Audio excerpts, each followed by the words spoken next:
Notre joie est grande de voir ce grand jour s'élever. Et nous voyons le Saint-Esprit dans l'église. Ton prophète a dit, avec le baptême du Saint-Esprit qui s'épuise, il n'y a pas la vraie justice. Il n'y a pas la vraie paix. Amen. Il a dit qu'il n'y a que la vraie justice qui amène la paix. Amen. Et nous voyons le grand jour s'élever. Le Dieu du ciel est descendu dans la nuit pour dire shalom à l'époux. Et nous voyons ce grand jour où nous avons la vraie paix de l'âme. Après avoir été justifiés par la justification de William Aaron Branham, comme Élisée était justifié par la justification de Élie, Josué était justifié par la justification de Moïse, et les disciples étaient justifiés par la justification de Jésus-Christ. Nous avons la vraie justification, Seigneur, et nous te bénissons pour cela. Et la vraie justification amène la confirmation. Et tu as confirmé que ce message ne venait pas d'un homme, mais que ce message venait de toi-même. Et tu es responsable de ton propre message. Et tu es derrière ce message pour l'accomplir. Et ton prophète a dit, Dieu ne fait rien sans d'abord déclarer cela. Et ce matin, nous croyons que ce que tu as déclaré, tu l'accomplis. Tu es le véritable Dieu. Et nous sommes venus à toi. Et nous croyons que ce grand jour, en s'élevant au-dessus de nos têtes, au-dessus de nos âmes, c'est pour apporter le gros shalom dans nos âmes, la vraie paix. C'est pour apporter la vérité, la véritable guérison. La vraie guérison qui commence dans l'âme et se disperse jusque dans les quatre domaines de nos vies. Nous te disons merci, Seigneur, pour cette guérison, pour ce grand jour. Maintenant, prends le vie, Seigneur. Prends la meilleure pour toi. Pas pour le monde, mais pour toi, Seigneur. Que nous devenons des vrais vases d'honneur. Des vases de Dieu Tout-Puissant sanctifiés et remplis du Saint-Esprit. Alors prends-nous, Seigneur, ce matin et dispense-nous la parole de la vérité. Laisse que la révélation que tu as donnée à ton prophète, oh Dieu, nous vienne maintenant et puis nous contrôler et que chacun puisse recevoir cette révélation. Que la gloire te revienne. Merci pour la guérison des malades. Car tu es Jéhovah de Rapha. Merci de ce que tu as pourvu à tous nos besoins. Seigneur, nous n'avons pas à crier pour que tu réagisses. Tu réagis déjà parce que tu es ça. Tu es Jéhovah Jireh. Et nous n'avons pas besoin de nous inquiéter. Ton prophète a dit, souciez-vous de sa parole, parce qu'il prend déjà soin de vous. Que nous prions, que nous ne prions pas, tu prends soin de nous. Nous devons nous soucier seulement d'être dans ta volonté parfaite, de faire ta volonté, de faire les affaires du Père. Le reste, c'est toi-même qui le fais, Seigneur. Et nous croyons que tu le fais parce que tu es ça. Tu ne veux pas le faire, mais tu le fais toujours. Que nous prions, que nous ne prions pas, tu es Jéhovah Jireh déjà. Que nous crions, que nous ne crions pas, tu es déjà ça, c'est ce que tu fais. Et tu le fais naturellement, sans qu'il y ait de bruit, sans qu'il y ait de ceci ou cela. C'est pourquoi montre-nous comment prier, Seigneur. Que la gloire te revienne. Au nom de Jésus-Christ. Amen. Que Dieu vous bénisse. Nous allons lire notre écriture. Romains chapitre 10. Nous lisons le verset 17. Pour être un peu rapide.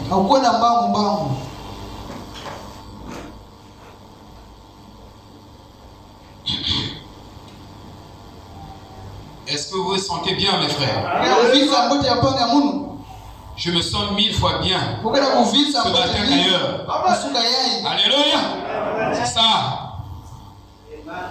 Il dit ainsi, dans Romains chapitre 10, verset 17, ainsi la foi vient de ce qu'on entend. Et ce qu'on entend vient de la parole révélée de Christ.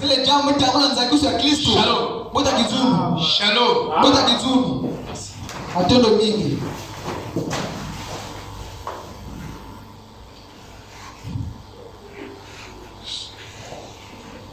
Aujourd'hui,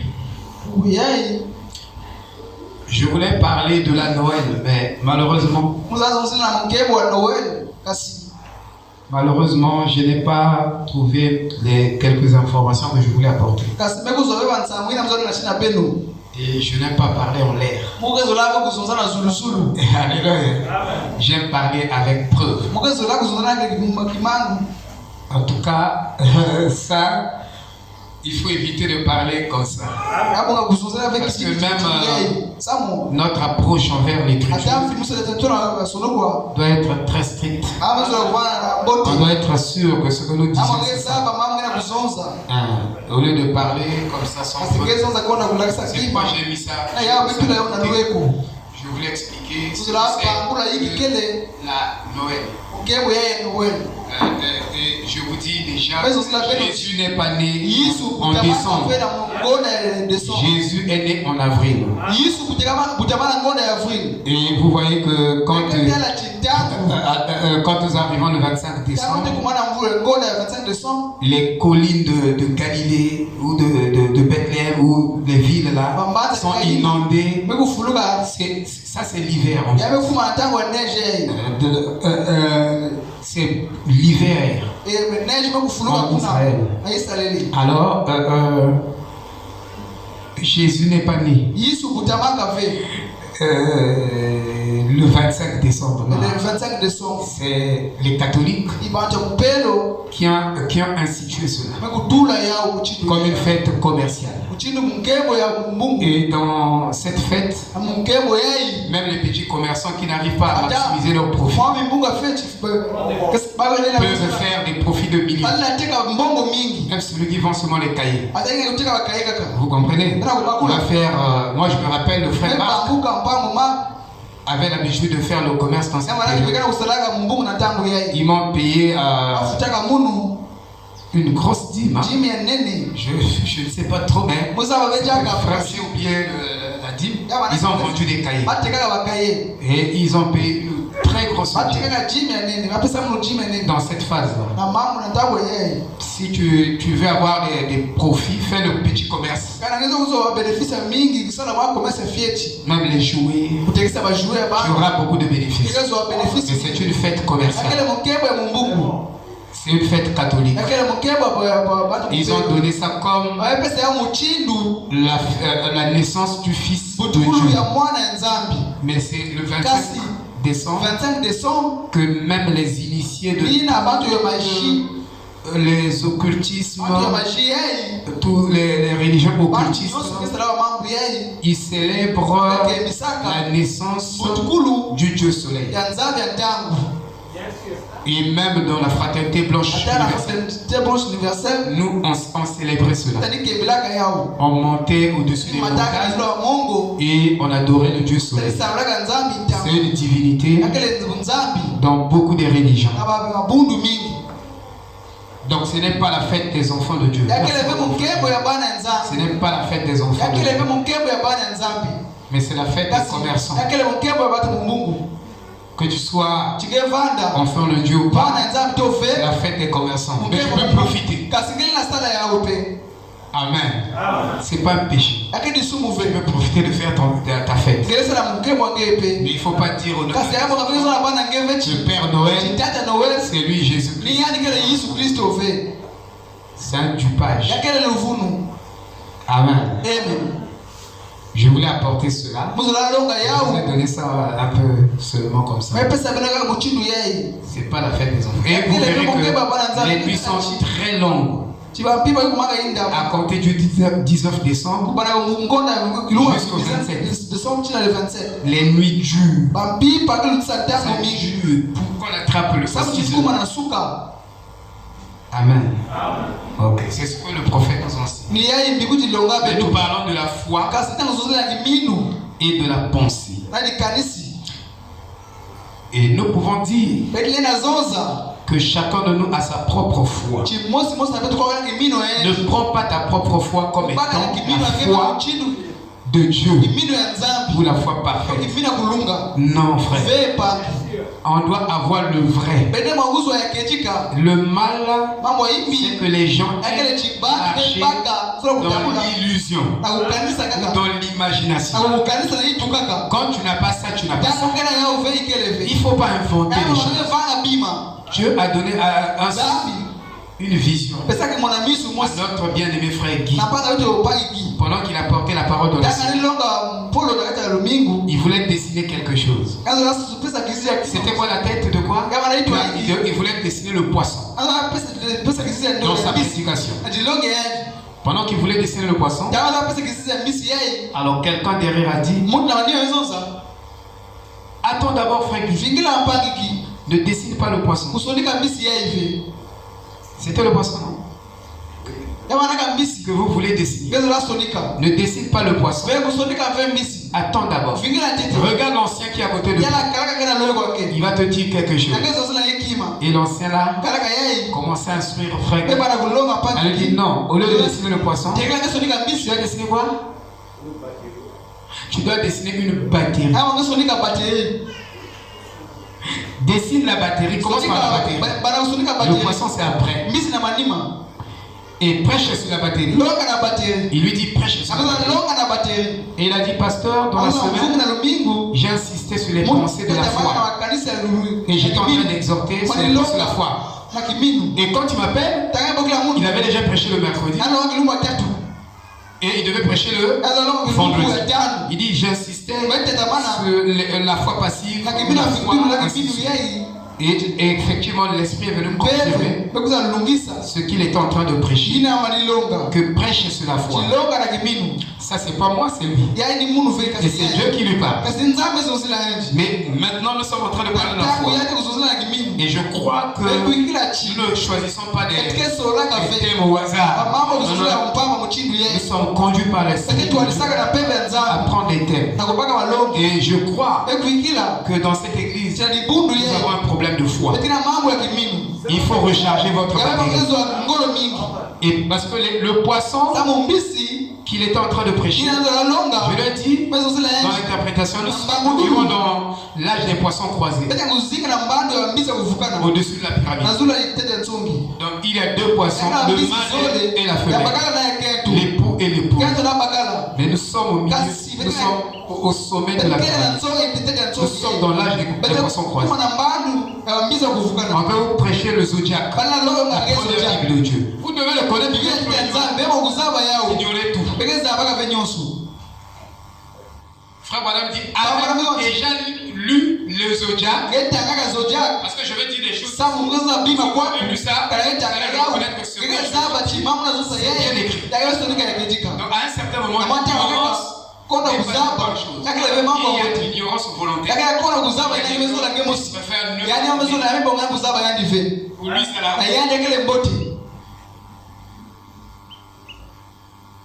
et dans cet âge ici, il y a un péché qu'on appelle. Il y a un péché qu'on appelle.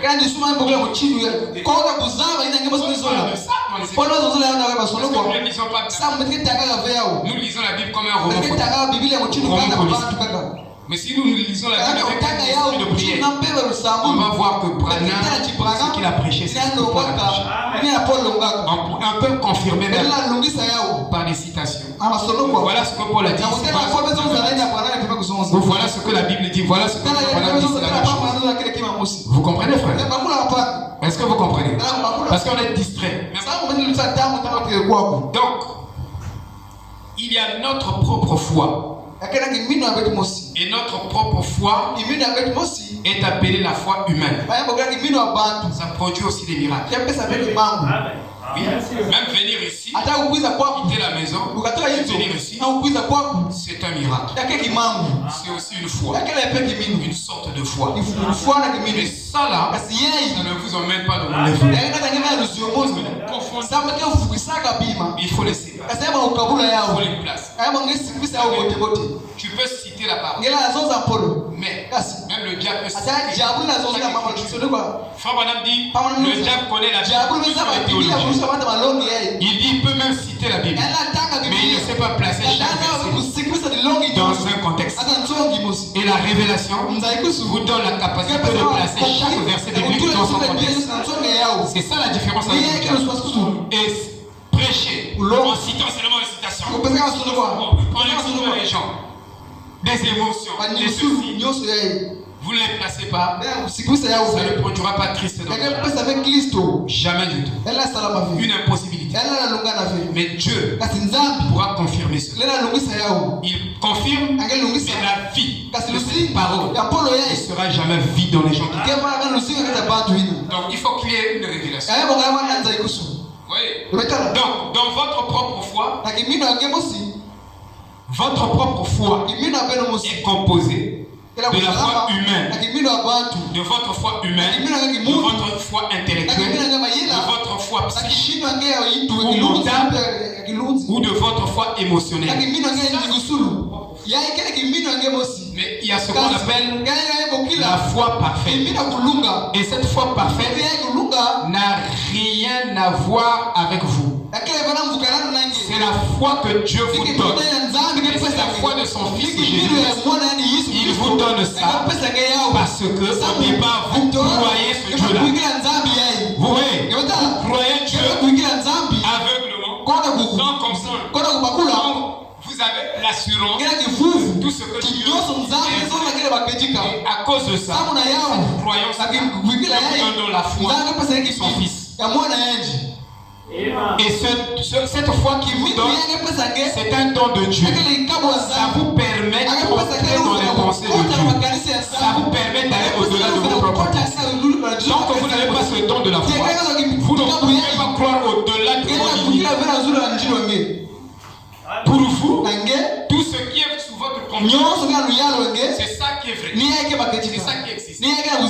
Quelque chose alors, pour vous, ça n'existe pas. Or, avec la foi de Dieu vous donne, même si votre foi est limitée, cette foi c'est la foi de Dieu. Commence à vous faire accès.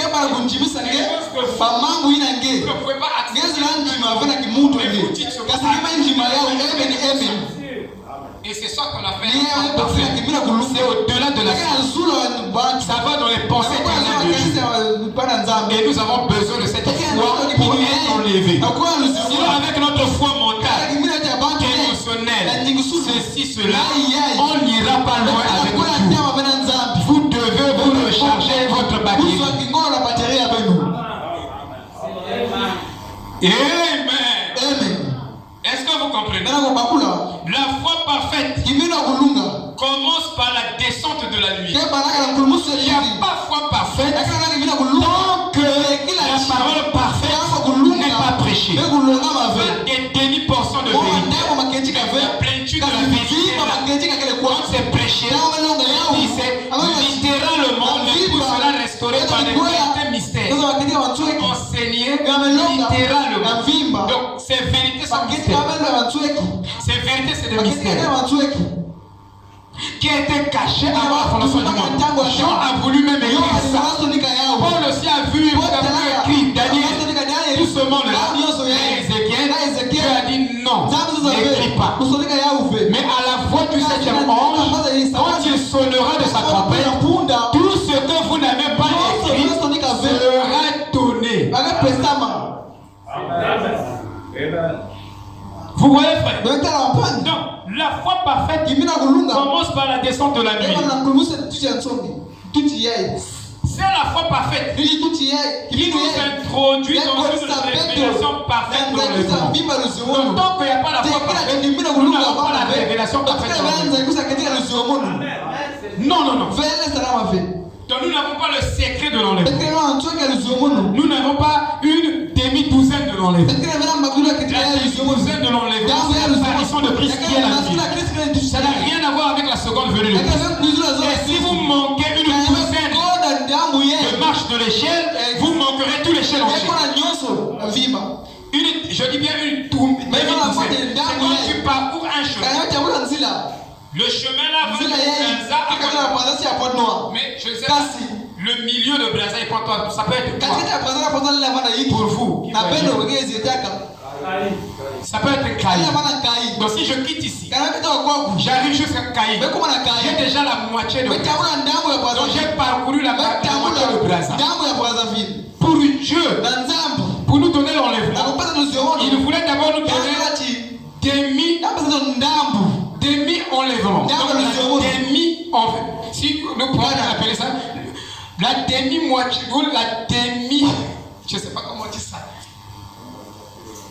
Mais une partie de l'enlèvement. Et la partie de l'enlèvement, c'est cette nuée qui descend. Il faut maintenant appeler ça le juge de toute la terre. Il a les yeux courroucés, il dit. Et il est descendu. Alors, pour nous donner la foi de l'enlèvement. Amen. Nous parlons de la foi. Et nous parlons de la foi de cette heure-ci. Donc, personne, par ses propres efforts, peut produire la foi parfaite. Tu peux jeûner, tu peux aller sur les montagnes, tu n'auras pas cette foi en faisant tous ces exercices. Tu te tortures pour rien. Et dans le message, il y a des gens qui se torturent pour rien. Ils pensent qu'ils sont des pentecôtistes. Je n'ai jamais vu. Dans le message, je sais que les gens jeûnent. Mais moi, j'ai jeûné avec les pentecôtistes. Toi, tu peux pas jeûner avec un frère. Il jeûne. Même dans les sens ésotériques là. Les grands maîtres là que vous voyez. Ceux qui aspiraient. Il jeûne 40 jours, 50 jours. Il y en a 2 jours, 3 jours. Même quand 1 heure à jeûne ou 2 jours, il va se trembler déjà. Ne rentrez pas là-bas. Cet âge a été déjà passé. L'âge de torturer le corps. Si tu jeûnes, ça doit venir de Dieu. C'est Dieu qui doit te mettre ça. Et frère madame dit même quand tu jeûnes et que tu sens que tu as la faim, que tu n'arrives plus. Si tu ne manges pas, c'est comme si tu commences à mourir. Il dit prends une balle, mange. C'est frère madame qui le dit. Mais frère madame a jeûné 1 semaine, 2 semaines. C'est pourquoi nous avons pratiqué ça ici. Mais cela ne te donne pas la foi de l'enlèvement. Tu tortures ton corps. Amen. Et je te dis, ça là, les pentecôtistes se font mieux que toi. Ils font mieux que toi. Il y a un pasteur pentecôtiste qui voulait pratiquer l'exorcisme sur quelqu'un qui est fou, qui avait des crises de folie. Le pasteur là, il a jeûné 3 jours sans manger, sans boire.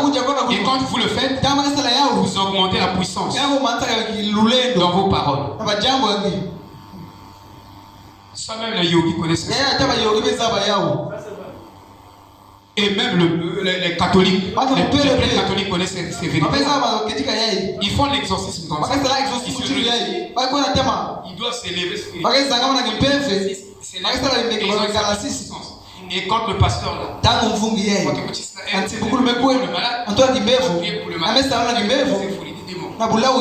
et il a prononcé la parole, les mots là ne passent pas. Il sentait menacé pendant qu'il se retire de la personne. Ils ont giflé le pasteur.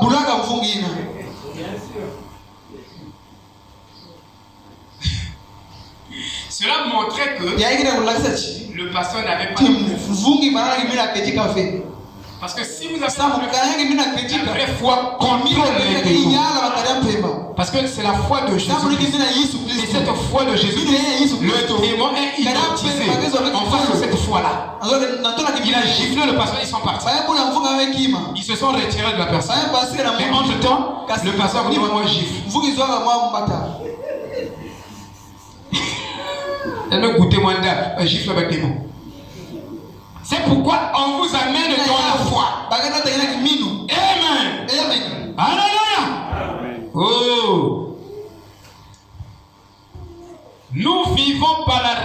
réalisation du rôle du Fils de Dieu, qui est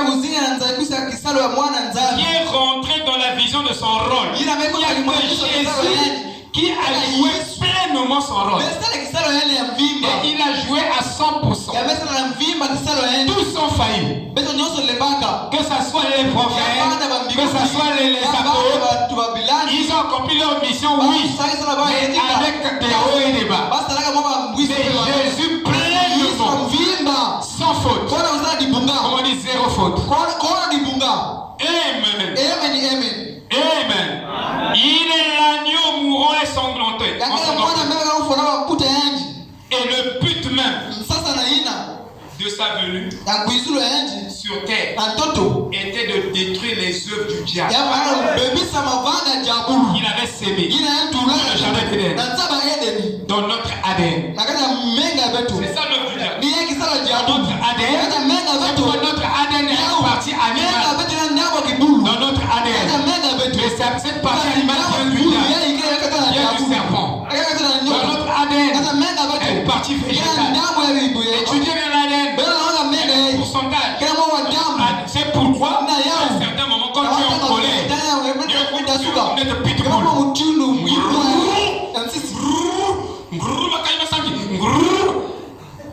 Cette partie-là.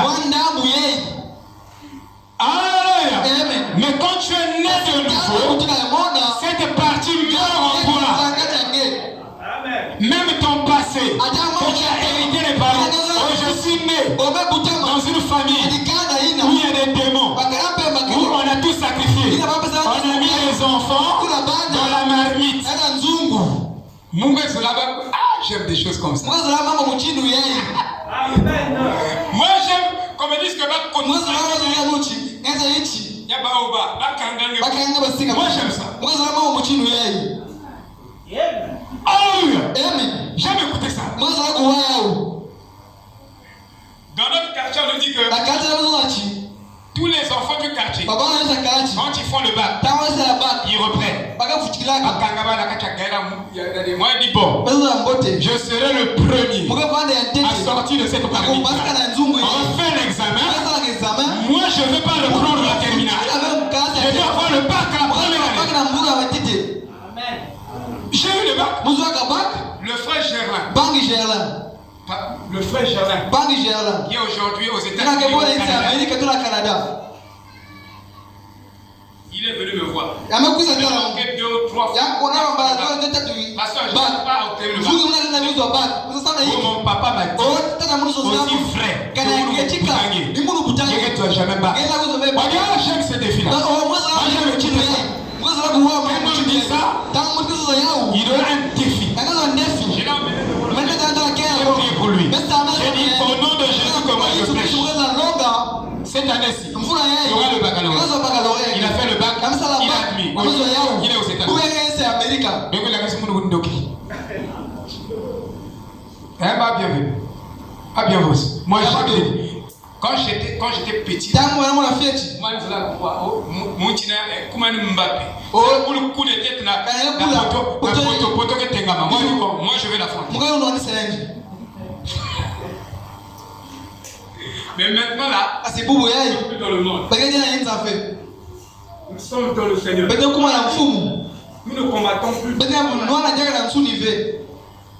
Nous combattons pour les gens. J'aime ça.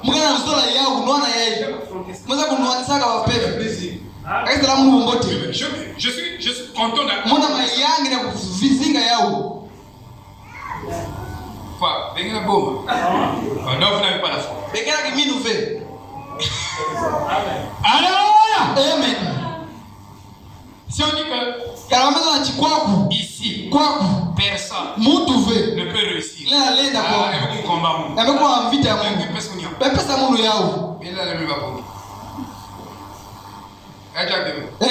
Moi j'aime ça. Oh, dans la famille. Personne ne peut réussir. Je dis bien, mais tu vas réussir. En tant que ton père, j'ai l'encens. Je brise tous les liens de famille. Je suis un grand chef. Moi j'étais vu. J'étais en train de escalader la montagne de Mongamba. Très belle voiture. J'ai écrit ça dans le livre. J'ai écrit même le jour. C'est vrai que la Bible que les bénédictions qui tardent sont colosses. Et regardez même les gens qui ont reçu. Oh, j'ai réussi. À la fin, tu vas payer prends le salaire de 500 000. Tu ne connais pas ce que c'est. Quand je bénis, il a toujours béni en abondance. Dieu ne bénit pas. Quand il crée les eaux, il ne crée pas une rivière. Il y en a en abondance. Quand il crée les moutons ou des espèces, il les crée toujours en abondance. La bénédiction de Dieu abonde toujours. Et sur abonde toujours. Dieu n'a jamais béni en moitié-moitié. Parce que tout l'appartient. Et quand il donne pas des petites choses. Il donne en abondance. Les fusions du service. L'abondance. Dieu s'est gagné 1 million. Ou même 500 millions. Je suis vraiment béni. Il y a des frères qui sont bénis dans le message. Des frères bénis. Même les gens de charité là, ils étaient réellement bénis. Frère Branham, frère Joseph, même contre Joseph, ils sont venus ici. Ils ont dit on se pose des questions. Quand on parcourt l'Afrique, on voit les pasteurs du message qui sont encore pauvres. Et nous, nous posons des questions pour qu'ils sont pauvres. Parce que ce message nous a tellement bénis aux États-Unis. On ne sait même pas là où nous allons mettre cet argent-là. Amen. Alléluia. Alléluia. Regardez ce que Joseph fait. Joseph, ce qu'il fait. Il a acheté un campement. Un gros campement. Et ils ont créé des distractions là-bas. Ils ont créé beaucoup de choses. Ça, c'est sa vision. Je ne suis pas. Vous voyez, mais je vous montre comment ce message est béni. Au lieu d'aller quémander, vous savez, demander là, allez toujours emprunter, c'est un signe de la malédiction. C'est vous qui prenez ça comme une bénédiction, mais la Bible appelle ça la déficience. Il dit que ça c'est la malédiction. Il faut que vous arriviez à ce où c'est vous qui prêtez. C'est vous qui prêtez. C'est vous qui avez Dieu. Il doit venir vers vous. C'est pas à vous d'aller vers eux. C'est ce que la Bible dit à Ézéchiel. Mais nous sommes toujours derrière les gens. On fait la tournée de nous sommes bénis. Nous sommes bénis.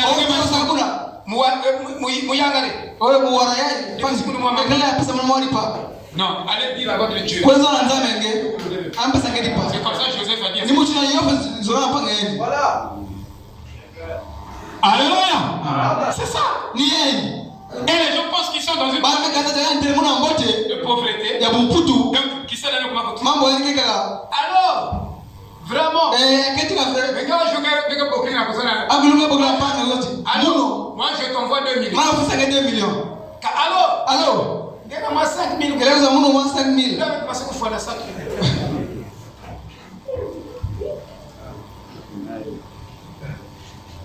Amen. Refusez cela. Devenez aussi vous-même des patrons. Que Dieu vous bénisse aussi. Que la malédiction vous quitte. Alléluia. Lui, il est resté panne sèche. Donc je ne me révolte pas. Quand ça devient un esprit, les pannes sèches là, ça devient un esprit. Je vais chasser l'esprit. Il n'a pas de sèche. Kevin, comment on va? Même là, il est allé laisser la voiture, le taulier. Il y a encore beaucoup de carburant là-bas. Mais avant, pas de sèche. Même avant d'arriver au taulier, pas de sèche. Avant d'arriver ici, pas de sèche. Il a refusé ça. Refusez ça. Refusez votre condition par la foi. Refusez la chaîne. Recueillez une nouvelle chaîne. 2024. Nous savons que notre famille, il travaille, mais il n'arrive pas le plafond. Ni 1 million. Détruisez ça. C'est pourquoi je dis Mboussi. Pour gagner des 5 millions. Un petit frère. Un frère Mboussi. Non, ici il n'y a pas de Mboussi. Ici maintenant c'est le frère. Mon frère.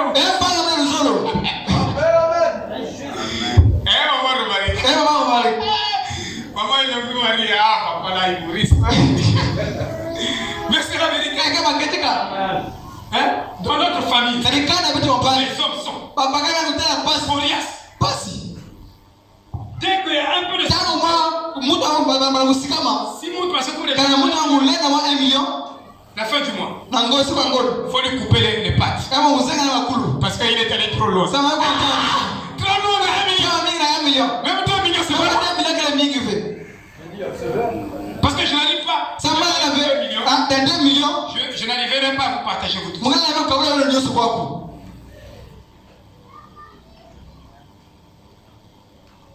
Dieu bénit en abondance. Vous devez le croire. Tout ce que Dieu fait est abondant. Voyez frère. Donc, nous parlons de cette foi. Et nous devons rentrer dans cette foi en croyant toute la parole. En croyant toute la Bible. En croyant tout le message. Savez-vous que le message est infaillible? Frère Branham avait le ministère de l'infaillibilité. Et ce message est infaillible. C'est nous qui sommes faillibles. Mais pas le message. Accusez pas le message. Accusez vous-même. Amen. Si tu n'arrives pas à vivre, quoi, tu vas accuser Dieu. Mais Dieu t'a donné le Saint-Esprit pour que tu vives là-bas. Amen. Savez-vous que même le pasteur n'a pas la capacité de contrôler votre croyance? Je ne connais pas le degré de votre croyance dans le message, dans la Bible. Je ne sais pas vous croyez. Bien sûr. C'est Dieu qui contrôle votre croyance. Mais personne ne peut contrôler la croyance de l'autre. Ça échappe à tout le monde. Donc je ne sais pas si quand je prêche, et tu crois à moitié dans la prédiction, je ne sais pas. On ne va pas savoir. Je suis un homme. Dieu n'a jamais laissé ça. Mais c'est un peu ça. Alléluia. Amen. Ou je ne sais pas si tu crois ça. Ou tu crois pas. Ça c'est entre les mains de Dieu. Amen. Amen. C'est pourquoi Frère Branham disait dans la foi parfaite. Il dit à Dieu dans sa prière. J'ai fait ceci dans un seul but. J'ai fait ceci dans un but précis. Je suis en train de préparer quelque chose. Ça c'est la foi parfaite. Paragraphe 213. Il dit, j'ai fait ceci. J'étais en train de préparer quelque chose. En prenant cette charge de foi et en retournant pour commencer, vous voyez, afin de laisser en quelque sorte votre foi dans un cadre que vous n'avez jamais remarqué avant. Donc il fait ceci afin d'élever votre foi dans le premier cadre, le deuxième cadre. Votre foi augmente dans cette promesse. Donc, parfois nous prêchons afin d'augmenter la foi de quelqu'un dans une promesse. On fait ça à dessein. Amen. Je sais que tu crois, mais ta foi n'a pas encore atteint le niveau exigé pour cette promesse. Parce que dans chaque promesse, il faut le foi qui est exigé. Donc il faut élever ta foi jusqu'à ce niveau-là. Et en ce moment-là, le Saint-Esprit entre en scène au travers de ta foi. Et accomplit pas une foi quelconque, mais une foi parfaite. Édifié ici au-dedans. Et observer un Dieu parfait, avec un corps parfait, tenir une promesse parfaite, par sa parole parfaite, qui est plus tranchante qu'une épée à deux tranchants. Et qui dit c'est frère Barnabé n'était pas illettré frère. Parce que même ce langage-là, toi tu es intellectuel. Pour placer ça, c'est vraiment compliqué. Il est illettré selon les hommes, il est illettré selon Dieu. Il dit, et observer un Dieu parfait. Vous savez que c'est une redondance. Il dit, un Dieu divin pour une épouse divine avec une ville divine. C'est comme ça qu'on peut parler. Il y a une cause de l'existence. Dieu, il est parfait déjà. Dieu, dans son essence, il est parfait. Ça, c'est un langage poétique qui emploie des adjectifs. Il dit un Dieu parfait avec un corps parfait. La nuit, je me suis vu en train d'enseigner. Mais j'étais sur le tableau. J'étais au tableau. Et j'ai écrit dans soins parfaits. Les soins parfaits. Soins. Comme on dit, prenez soin de vous. Soins parfaits. Vous voyez le langage? Avec un corps parfait. Tenir une promesse.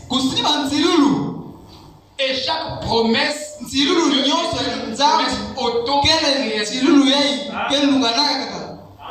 chaque promesse est une promesse auto-réalisatrice. Ça signifie que quand Dieu fait la promesse, ce n'est pas moi qui allons accomplir. C'est celui-là qui a donné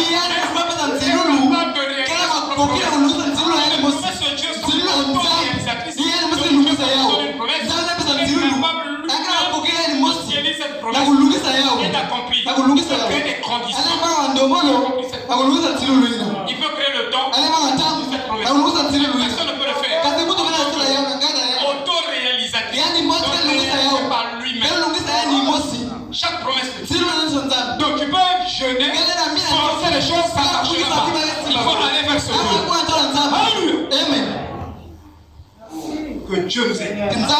Donc moi je vais vers ce Dieu. Il a dit que Seigneur, pour s'accomplir, il faut que toi-même tu sois en pensée. Vous comprenez, frère? C'est comme ça. Il dit un cœur parfait, tenir une promesse parfaite par sa parole parfaite qui est tranchante, qui discerne les pensées du cœur. Nous arrivons maintenant à la perfection. Parce que les gens doivent arriver à ceci afin que l'enlèvement ait lieu. Donc l'enlèvement les gens n'arrivent pas à ce sommet. Donc il nous emmène à ce sommet, à cette hauteur-là. En arrivant là, la chose que nous désirions, voyez, il est dit, ce qui le retarde dans ce moment, c'est pour attendre que cette église dans cette foi parfaite, que l'église hésite.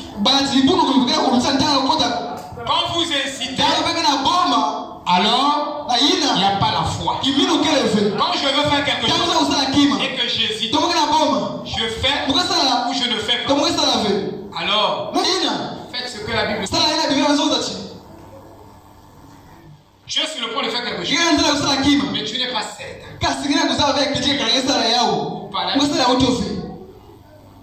Si Dieu le veut, donc il faut rechercher la volonté de Dieu avant de s'y mettre. Ce n'est pas un péché.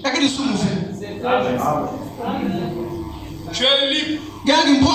La parole là nous rend libre même. Cette parole-là ne veut pas dire que comme le pasteur a dit, si toi pas convaincu, attends jusqu'à ce que mais ne conteste pas. Ne conteste pas. Reste tranquille. Cherche la volonté de Dieu. Amen. Tu vois non? Je ne dis pas.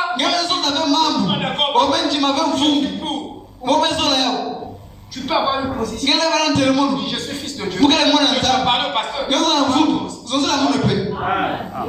Si on a parlé au pasteur, vraiment dit Dieu travaille dans les deux. Il travaille ici. Il doit aussi travailler là. Mais s'il ne t'a pas convaincu, il n'est pas convaincu.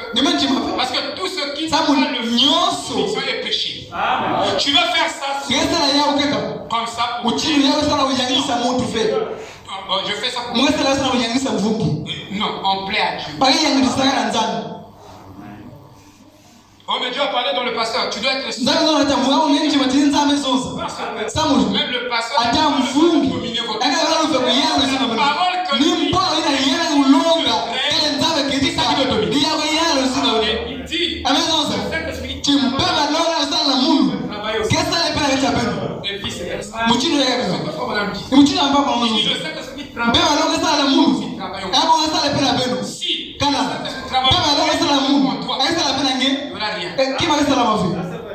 mais nous ne sommes pas les pasteurs.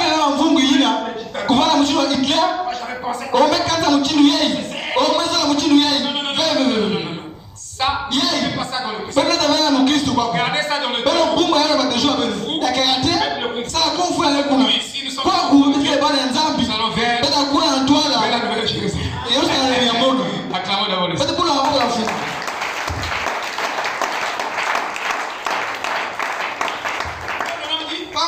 Certains pasteurs ne donnent pas la liberté.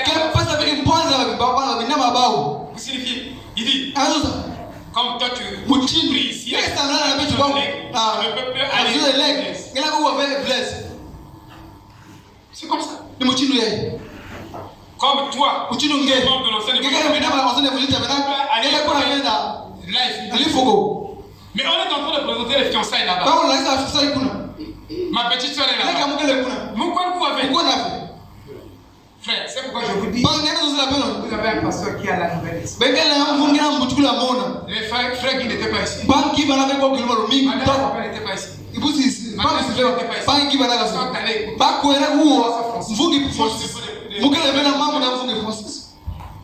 Ils ont présenté les fiançailles. Mais vous voyez, vous ne cassez pas certaines personnes, même aucune fois. Je dis même assister, ils ne vont pas venir. Parce que c'est charmé. Il regarde, si je vais là-bas, mais tu ne vas pas trahir la parole. C'est clair. Et je vous dis que les gens, vous êtes libre. Je vous donne. Si vous pensez que vous parlez non, tu sais pourquoi les gens sont sortis de l'église? Tu leur laisses trop la liberté.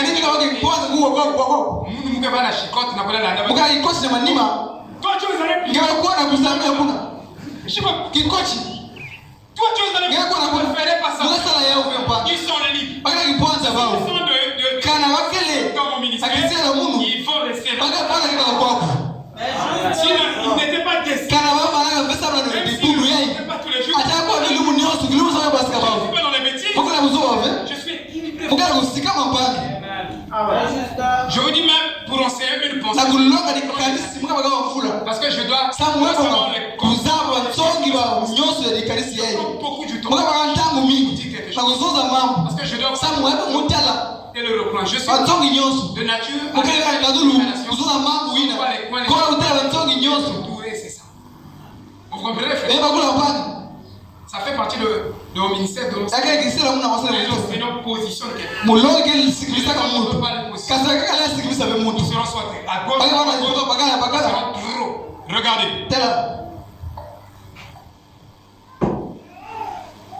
Le mari de Rebecca.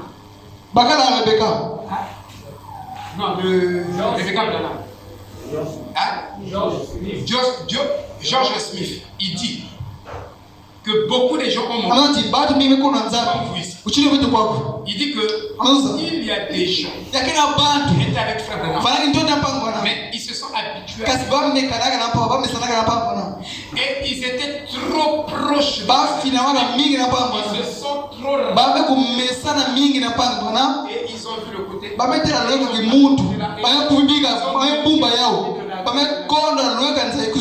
Il dit d'autres.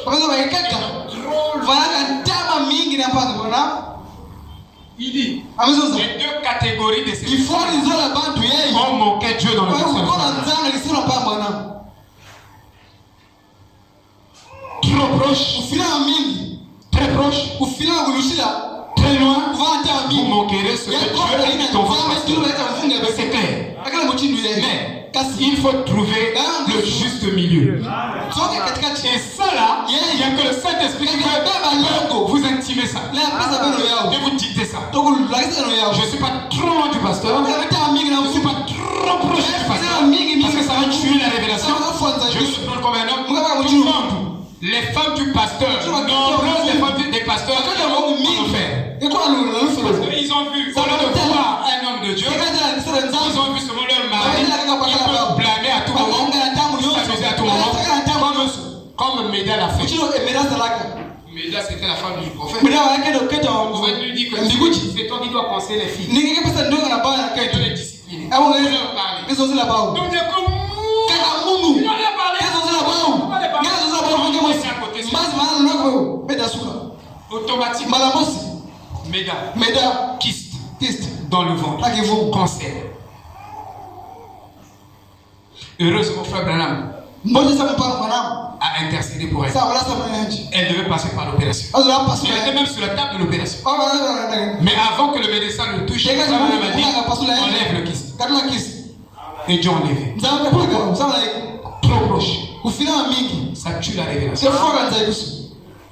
Il faut savoir que il y a des enfants, quand le père ouvre l'espace, commence à penser maintenant. Il y a des gens qui ne savent pas la loi de Dieu. Et beaucoup de gens qui ne savent pas la loi de ta maison. Tu ne peux pas être trop loin du monde. Ça marchera. Tu ne peux pas aussi. Tu dois avoir le. Mais il faut le trouver. C'est pas du gâteau. Amen.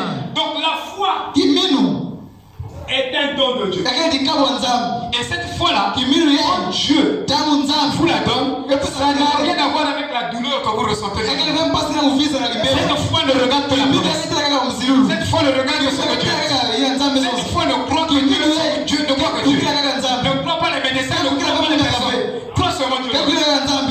C'est ainsi. Et qui a cette foi? Qui ne croit que Dieu. Qui ne croit pas ce que les hommes à ton sujet. Voilà. Exactement. Moi j'aime des prophéties comme ça.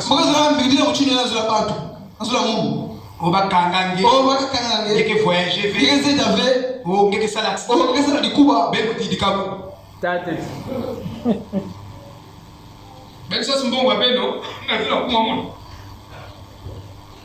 Ou ben ça va fidèle. Moi je suis têtu envers ces bêtises. Je vous dis la vérité. Moi je connais ma position dans la parole. La parole est suffisante. Je n'ai pas besoin.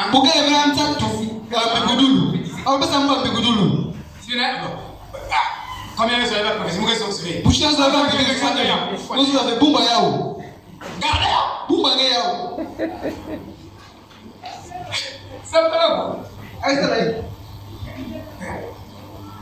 Et ces gens-là injectent la peur.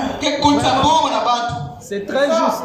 Il y a des églises où on a tenu des gens, de grandes personnes en captivité.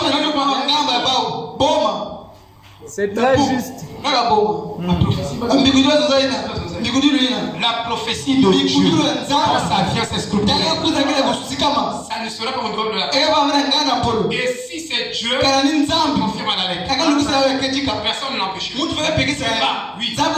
Mais je vous dis que C'est trop maintenant. Ah, Donc tous les jours, c'est le prophétesse qui monte derrière la chair. Donc le pasteur me tombe comment? Nice. C'est une femme qui monte devant l'autel. Oui, allez là-bas. Allez toucher. Allez faire ceci. C'est la femme qui dit. Allez toucher là-bas. Allez toucher là-bas.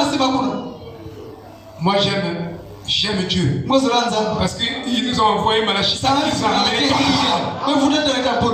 si vous manquez la parole, vous allez rentrer dans la divination. Vous allez déifier les gens. J'ai vu ça à Inzouli moi-même. Où le pasteur rentrait. Et c'est ma couleur.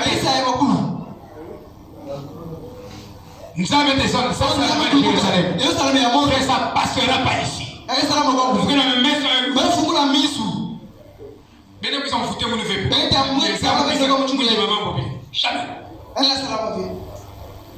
Amen. Amen. Ah ouais, même il y a faux là pour se lever. Elle a la méchanceté. ah oui. Je vous dis, le don qui se lève ici, ça doit être vrai. Si c'est Dieu, ça va me vaincre. Mais si c'est pas Dieu, on va le vaincre. On va l'attaquer. On va l'éprouver. On va piétiner grâce à Dieu. On va accepter ça avec la naïveté. Oui, amen. Amen. Amen. Ici, c'est pas amen. Amen. Si on fait pas ça comme ça. Amen. C'est correct. Moi, je l'ai dit. Vous voyez, frère? Voilà. Ça doit être Dieu. Je vais vous dire, allez. Tous, on se tient les mains. On va chasser le démon. Bien sûr. En fait, David commençait à prophétiser le mensonge. À cause de la pression du peuple. Tous les jours avec nous dans l'église, il ne faut pas prophétiser. Il faut prophétiser. Il commençait à prophétiser le mensonge. Maintenant, frère, nous avons dit que la science fait des prouesses. Je vais vous dire quelque chose. Et on va venir sur quelque chose.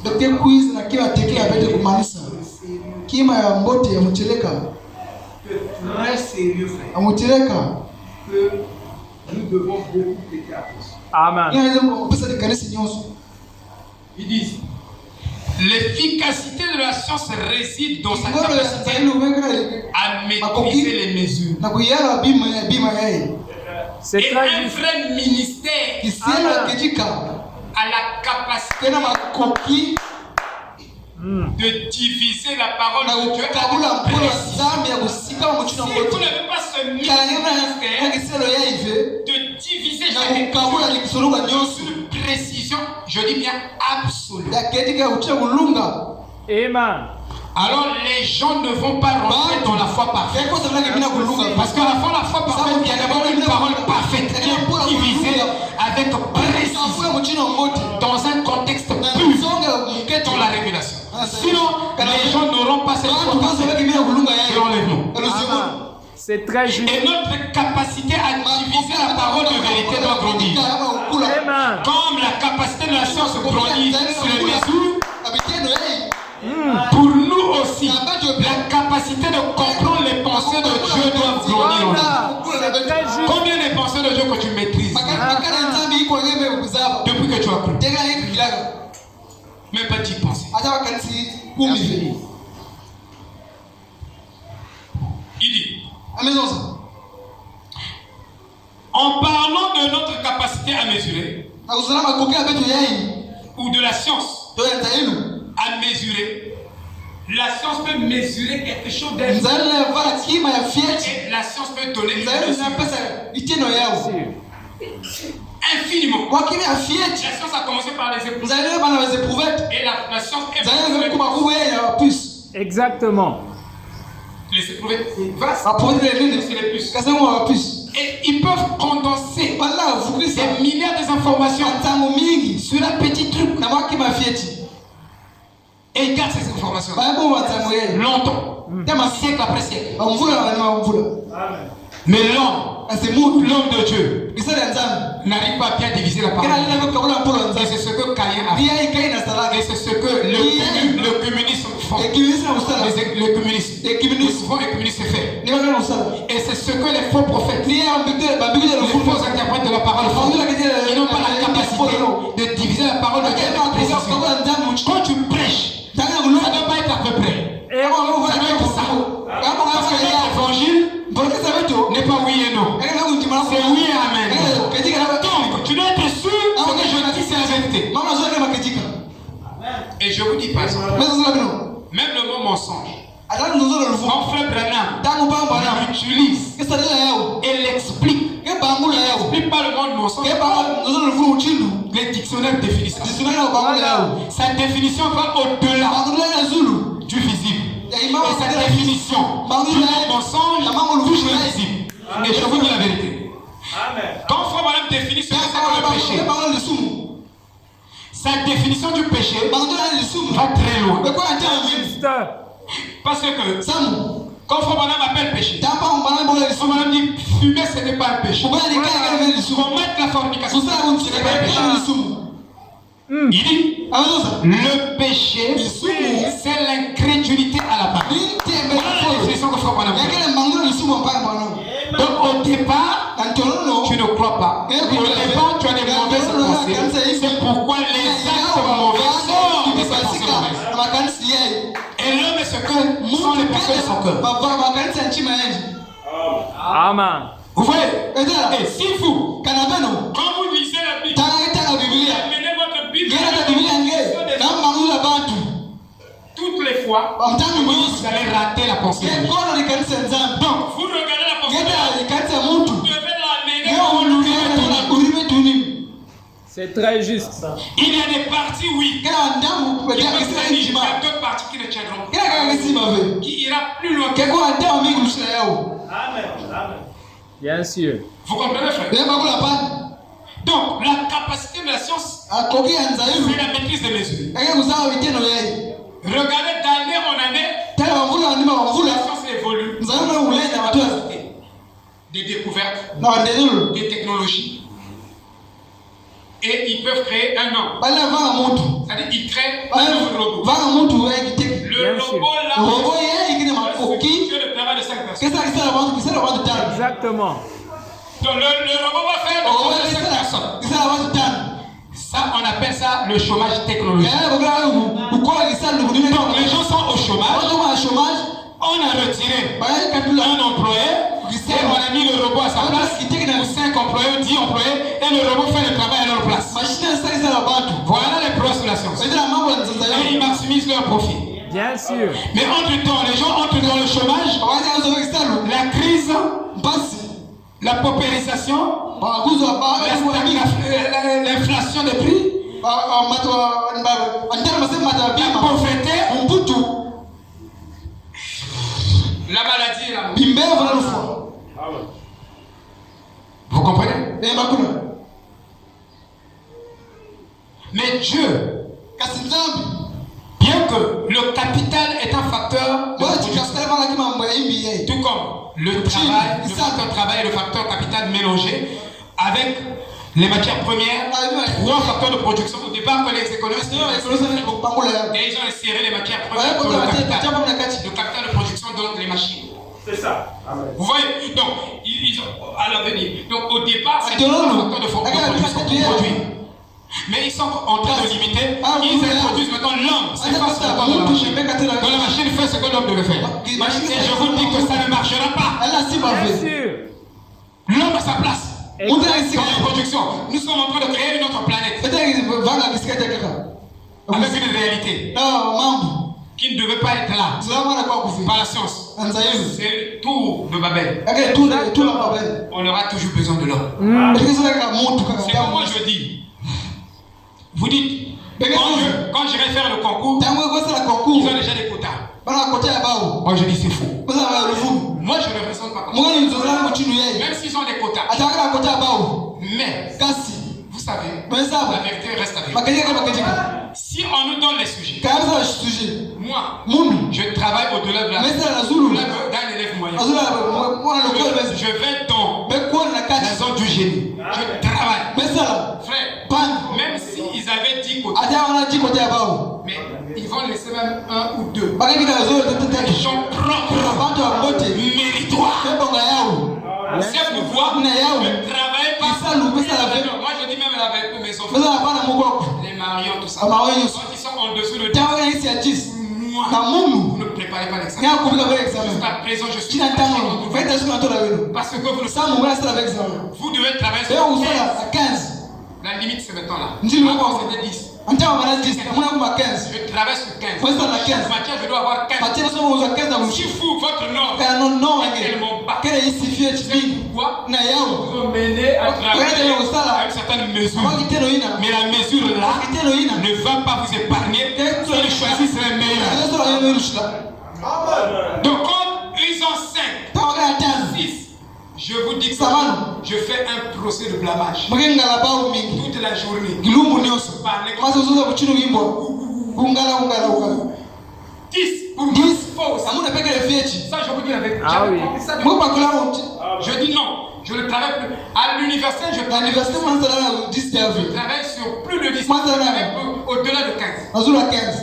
Je dois valider mon niveau à 19. Même 20, pourquoi pas? Pourquoi pas même 21? Vous comprenez? Nous sommes dans les mesures. Et vous, les mesures étaient tellement. Papa, j'ai eu quand même 10. 10, c'est fort. Tu prépares les 10. Je ne te pas. Si tu as 17, 18, je t'achète le jeu. Je t'achète ce que tu me demandes. Mais pas ça. Ça là, pour moi, tu n'as jamais travaillé. Moi, je te dis, tu es distrait. Donc, quand tu es avec ton cahier là, tu s'amuses avec moi. Quand tu me vois, tu ouvres le cahier. Et quand je ne suis pas là, tu commences à dormir. C'est comme ça que tu fais. Tu as des salles. C'est comme ça que moi je dis. Voilà, c'est la vérité, non? Vous ne dites pas la vérité. Mais moi je crois que c'est la vérité. C'est ça. Apprenez à nos enfants. Non, mais le monde est pourri. C'est toi qui iras. Tu dois t'adapter. Comme il y a la tricherie, transforme ton génie. Maintenant, quand tu vas faire 20, et puis on va copier tout le côté, pas tout le monde. Vous voyez, non? Soyez les meilleurs. Je l'ai dit à Billy Paul. Tout ce que tu veux faire, même si tu es clochard, sois le meilleur clochard. C'est comme ça que nous devons considérer les autres. Amen. C'est ça la vérité, frère. Il dit, ils réduisent leurs mesures. Ils font des calculs plus précis. Saisissez le mot. Des mesures plus précises. Vous devez diviser plus précisément la parole de vérité avec d'autres. Quand tu me prêches sur le mensonge, tu dois bien me prêcher le mensonge. Ne t'attends pas, ne va pas s'entendre. Il y a un dictionnaire. Le mensonge, c'est quand tu dis c'est ça le mensonge. Arrête avec lui. Ah oui.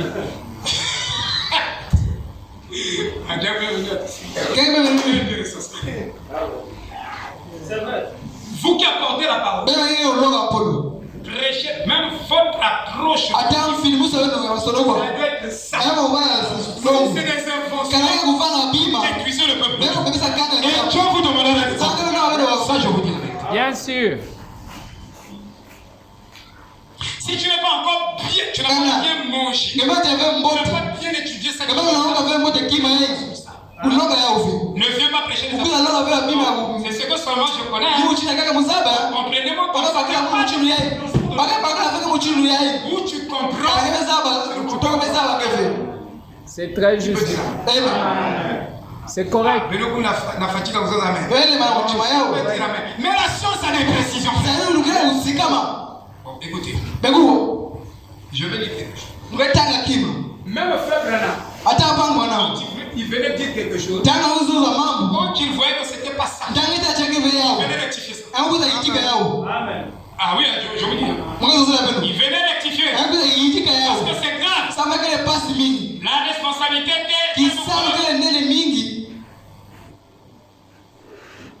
Ah frère, faut pas venir. Tu ne maîtrises pas.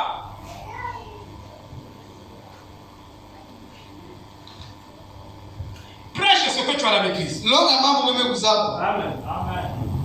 Dis ce que tu maîtrises. Tu as compris que tu as bien étudié. C'est pas sur les hasard. Un terrain sacré. Et très dangereux. Parce que nous ne devons pas manquer Dieu d'un millième. Et ce c'est à peu près pas ça. C'est à peu près ça. Alors, vous n'aurez pas la foi.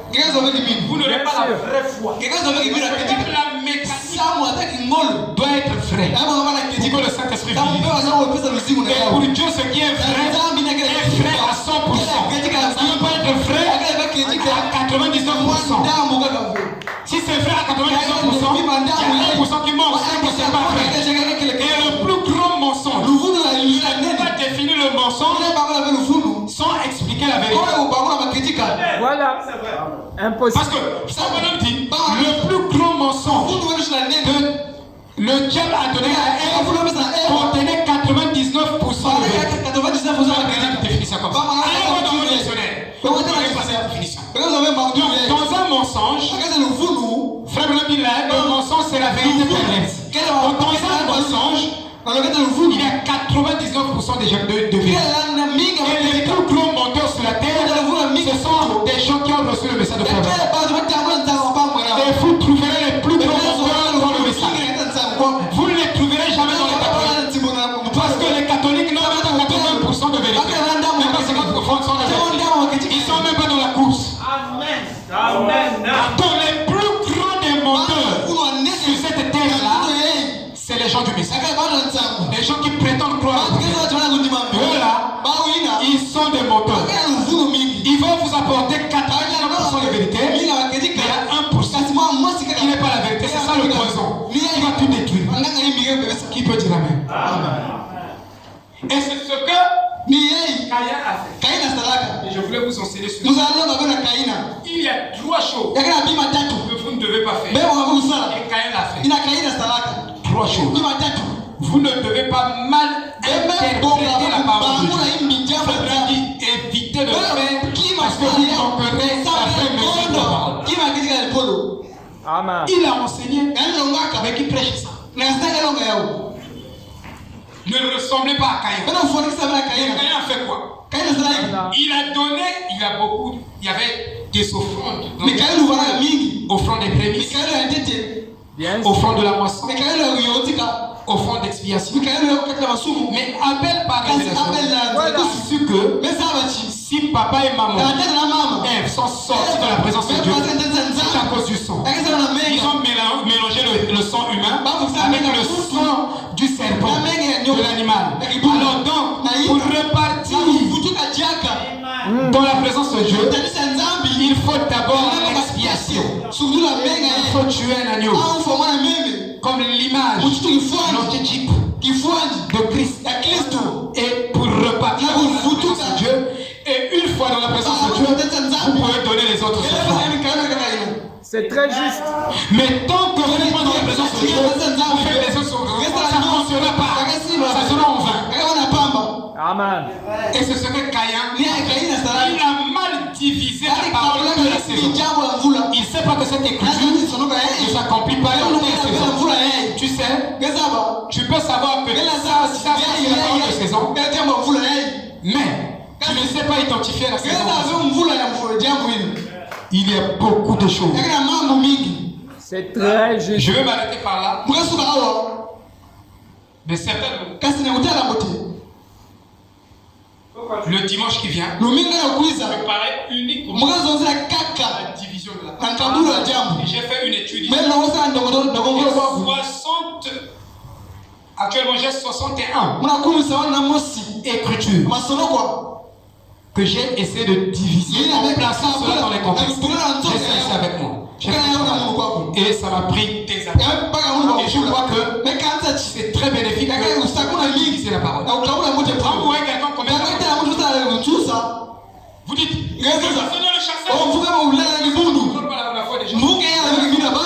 le pasteur Bien sûr. C'est et d'ailleurs, au départ, quand vous venez au la vie que vous menez, que ce soit une vie pure, impure, ça ne compte pas devant Dieu. Mais je ne comprends pas. Je ne comprends même pas l'évangile.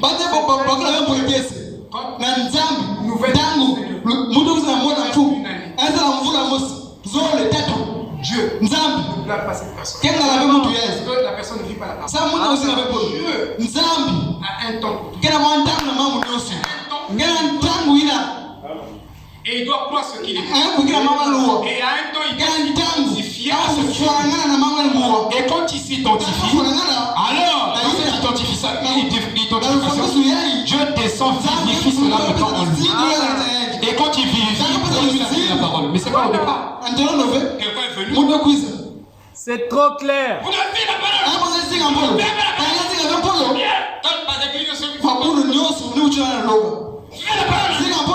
Non. Dieu peut vivre la parole à la place à moi. C'est pas comme ça. Il y a un temps. Dieu peut toucher. Il y a un temps de même la sémence. Quand vous la plantez aujourd'hui, vous ne retirez pas le fruit. Ça passe par les processus. La sémence qui est plantée mourir d'abord. Quand je viens à Christ, mon passé me gêne. Dans la parole que je vous donne, une fois le passé est tué, c'est le renouvellement de la pensée qui commence. Amen. Alors, vous verrez, c'est la graine qui va commencer à pousser. L'homme commence à poser des actes par la foi. C'est petit à petit. Dieu les va pousser. C'est très juste. Et ceux qui sont pressés, ceux qui n'ont pas besoin de Dieu, qui pensent qu'eux, ils sont capables de vivre la parole que l'autre. Moi, je ne suis pas capable de vivre la parole plus que vous. Si j'avais cette capacité, non. Dieu n'allait pas descendre pour faire mourir son fils au bord du Calvaire. Dans la capacité de vivre la parole, ne dépend ni de toi, ni de moi. Mais on est là en train de juger les autres. Parce que vous ne connaissez pas la justification. Dieu ne justifie pas comme ça. Dieu, pour lui, une personne doit d'abord croire. Même si tu ne la vis pas, c'est ça même. Mais nous ne sommes pas capables forcément à vivre cette vie. Dans cette vie, vous ne vivez pas cette vie. Mais tu crois. Et c'est ça qui compte. Vous comprenez? Donc il y a un temps, mes actions n'ont rien à voir.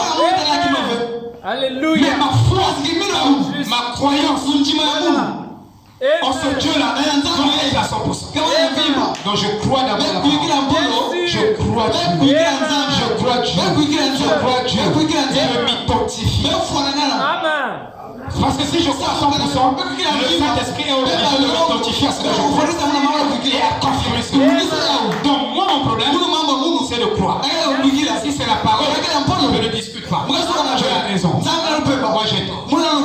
Vous comprenez? Même si ça me fait mal, même si je ne veux pas la vivre, je n'empêche pas l'autre à croire. Je ne dis pas à l'autre, tu vois. Non, laisse-le croire. Si toi tu ne crois pas, laisse-le croire ça. Reste dans ton côté. Boude pour toi. Ne n'empêche pas les gens à croire. Frère Branham disait, si nous ici, nous ne sommes pas l'épouse, qui seront enlevés, mais nous ne devons pas faire obstacle à quelqu'un d'autre qui prétend être l'époux. Ne soyez pas une pierre d'achoppement. Moi je viens. Je dis que la maladie qu'on vient de déclarer là, c'est la foi que Dieu va le guérir. Toi, tu veux montrer pas ça. Il y a toi qui a la foi. C'est ça. Laisse-lui croire. Exactement. C'est ça. Si toi tu n'arrives pas à croire, garde ton incrédulité. Et donne quelqu'un la chance de croire. Et que par lui, tu peux faire le sauveur. Shalom.